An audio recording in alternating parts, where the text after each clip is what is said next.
Hadirin Allah muliakan, isu tentang kelalaian ini penting dan prinsip untuk tidak menjadi orang-orang yang lalai itu juga sangat penting. Dan mulailah dari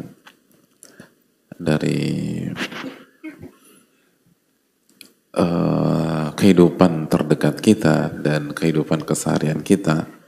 Kalau kita sadari bahwa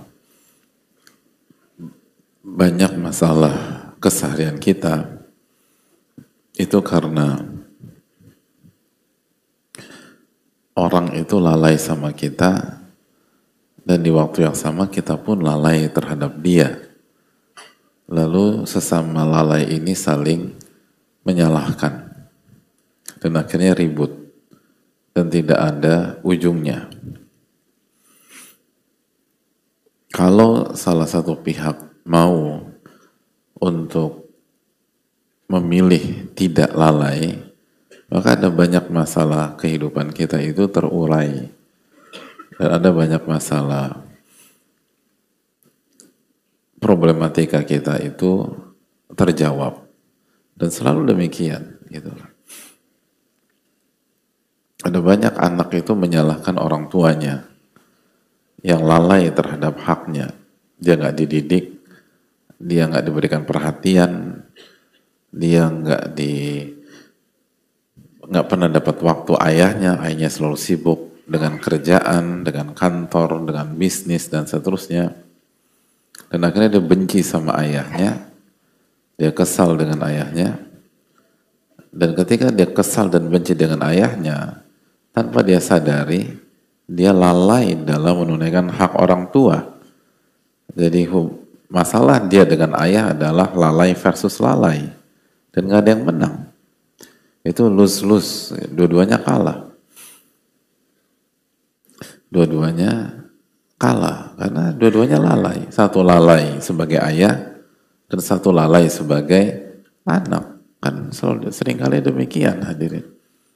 Kita dengan pasangan, suami nggak lalai terhadap hak istri nggak dididik, istri nggak dikasih nafkah, sebagian istri nggak disikapi dengan baik dan lain sebagainya. Tapi di sisi istri juga lalai terhadap hak suaminya, tidak taat, tidak nurut, suara keras, suara tinggi, lalu dijawab. Jadi ini perang antara si lalai dan si lalai. Dan hasilnya lose-lose, dua-duanya kalah. Nggak ada yang menang.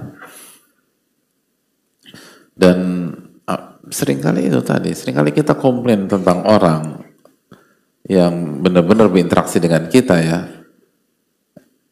Padahal di waktu yang sama, akar masalahnya itu satu. Dia lalai menunaikan hak kita lalai juga menunaikan hak dia. Jadi akhirnya si lalai versus si lalai. Dan itulah yang tidak diinginkan. Makanya Allah berfirman, wala takun minal ghafilin. Jangan termasuk ke dalam orang-orang yang lalai.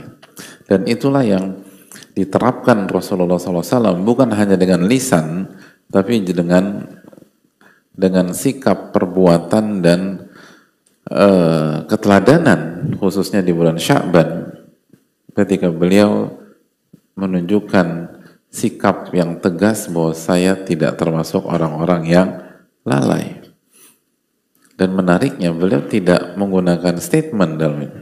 Beliau nggak mengatakan saya bukan mereka loh, nggak mengatakan demikian. Atau saya bukan orang-orang yang lalai. Tapi beliau berpuasa sunnah lebih banyak dibanding puasa sunnah beliau di bulan-bulan yang lain. Dan ketika ada yang bertanya, baru beliau menjawab, dzalika syahrun yakfalun nasu anhu.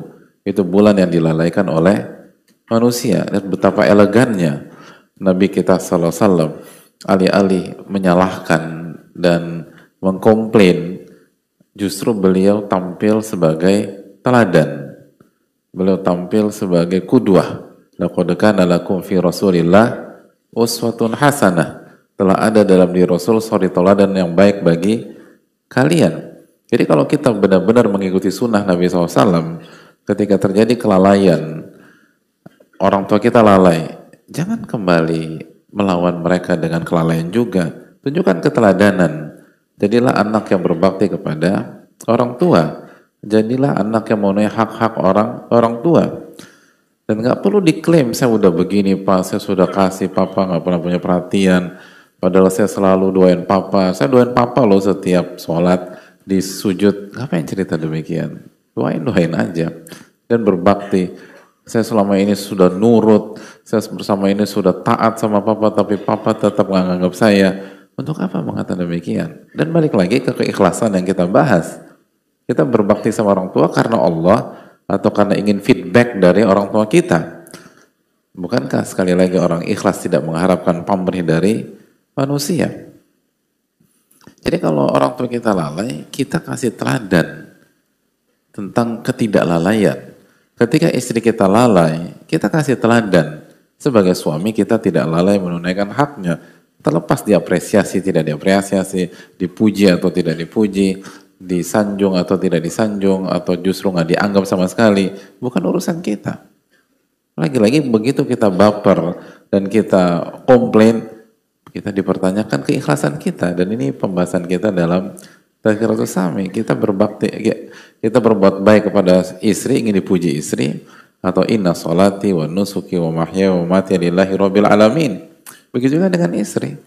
Seringkali istri atau sebagian wanita kan komplain, kalau suami aku kayak Rasulullah, boleh deh berbakti, boleh deh nurut. Ini suamiku itu nggak jelas. Padahal dia yang milih juga gitu loh. Tapi nanti dikomplain nggak jelas, nggak punya perhatian, nggak jarang pulang, nggak kasih nafkah dan seterusnya. Gitu. Dan kadang-kadang kan mengatakan, apakah suami seperti ini yang kita taati Pak Ustadz? Itu salah satu pertanyaan. Sekali lagi hadirin Allah muliakan, coba kita berpikir dengan cara berbeda. Allah berfirman, wala takun minal ghafilin. Jangan termasuk ke dalam orang-orang yang lalai. Kalau suami kita lalai, kita jangan lalai. Kita jangan lalai. Dan ketika kita memberikan hak suami, tujuan kita bukan dapat feedback dari beliau. Tujuan kita adalah mencari wajah Allah tabaraka wa ta'ala. Inna salati wa nusuki wa mahya wa mati lillahi rabbil alamin. Dan begitulah seterusnya. Begitulah seterusnya. Dan disitulah kualitas iman seseorang itu diuji. Kualitas iman seseorang itu diuji. Dan Nabi SAW mengatakan, la yu'minu ahadukum hatta yuhibba li akhihi ma yuhibbu li nafsihi. Tidak beriman salah seorang dari kalian sampai dia menginginkan untuk saudaranya dari kebaikan apa yang diinginkan untuk dirinya sendiri. Jadi sekali lagi ini tantangan yang besar untuk kita jawab, bahwa jangan termasuk orang-orang yang lalai, dan jadikanlah Sya'ban sebagai momentum untuk mengatakan tidak pada kelalaian dan untuk memperbaiki kelalaian kita dan untuk membuktikan ilmu kita ilmu yang bermanfaat dan tidak bergabung ke dalam kelompok orang-orang yang lalai.